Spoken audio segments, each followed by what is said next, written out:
伦敦爆发了大游行，捍卫的是病态的自由。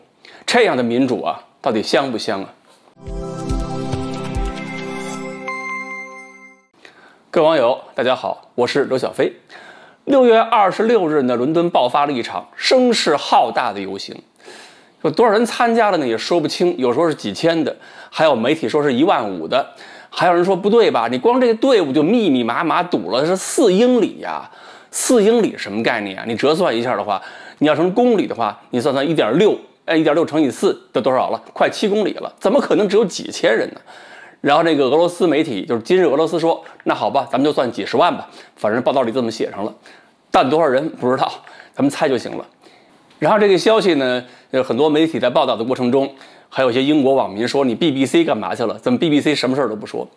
好了，抛开媒体不管，我们说游行本身啊，一般我们说这个美国、法国这些国家游行比较多，主题呢通常是为了各种思想和自由，什么农产品价格不合适了呀，游行；政府公共开支多了，游行；市政建设不到位了，游行；这男人不能娶男人当老婆了，也得游行。至于26号这个游行呢，就和卫生健康有关。最近呢，英国的抗疫情况也不是很乐观。英国政府26日发布数据显示，当天英国是新增新冠确诊病例超过18000例，其中呢96%感染的是德尔塔病毒，就是那个毒株嘛，从印度来的，也是英联邦国家原产货。英国一看怎么办呢？那只好延长封锁措施吧。原来计划是6月15号有决定嘛，6月下旬的时候就要停止。结果这次决定了，这个封锁延长呢，要延长到7月下旬，还要搞一套更严格的隔离封锁措施。其实呢，要说封城这事儿啊，咱们中国大陆老百姓这2年是见得多了，而且呢，民众都特别理解、特别配合，只要是后勤保障服务到位，基本上连抱怨都没有。因为大伙儿心里都有底啊，只要这个国家、这个党还在，没什么可担心的。但是英国人不肯呢，这不自由啊！人和人之间要保持2米社交距离，这聚会不能搞，酒吧不能玩了，这日子怎么过呀？而且印度一个政客不是说了吗？人家病毒也有生存权呐，就是为了捍卫各种权，非得自由的游行一下吗？这是多民主的一件事呢！而且最让英国人气愤的是，你不是说这个社交距离要保持在2米以上吗？而那个英国卫生大臣汉考克怎么回事啊？他凭什么把社交距离跟他的女助理啊，把社交距离缩小到0以下了呢？而且你看看这个英国媒体说汉考克的时候都不说别的，都说是为保持有效的社交距离。这个言语啊，这个宣传手段确实是高。人家民主国家呢，怎么可以允许官员有这样的特权？所以大伙儿一想，汉考克你可以搞，那么我们大伙儿都可以搞一搞。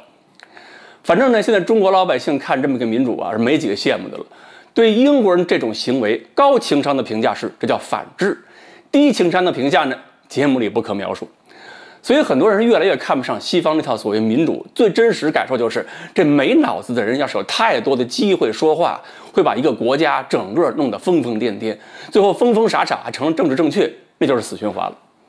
不过话说回来啊，我们看国外反制现象挺多，但是大家也要注意一下国内，小心一点，因为我们身边有一些反制的言行最近也在发酵。这些反制言行的背后有没有什么鼓动，我们且不说啊。我们光看言行本身，跟国外、跟美国、跟英国的就很类似，只不过规模和表现有点不太一样。但是同样的，国内这些反制行为居然打的也是政治正确的口号。举个例子啊，现在有名人在微博上大肆的攻击疫苗，坚决反对中国人打疫苗。你想这个人为什么要去反对？背后有没有什么动机？而且呢，有些人号称是弘扬中医，弘扬中医是一点没错，因为我见过几个中医特别牛的，那真是神乎其技。但是有些人说是弘扬中医，骨子里想的恐怕就不是中医的事儿了，是另有目的。他们走另一个极端，就是认为西医的一切都是害人的，而实际上真正的中医没有反西医的。关键是这帮人还有个态度，谁反对他们的观点，他们就给谁扣一个跪久了站不起来的帽子，崇洋媚外的帽子。典型就是喝牛奶就是崇洋媚外的那种观点，那批人现在就在反疫苗。美国也好，英国也罢，这些反制的言行啊，在我们看来其实也是一种疫苗。这种疫苗可以治一治我们很多人的大脑，治疗一下国内那些公知或者低级红。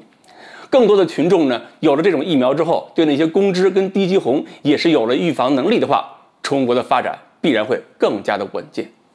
好，关于英国这次游行体现了英国民主是一种什么样的智商体现，今天我们就欣赏到这里。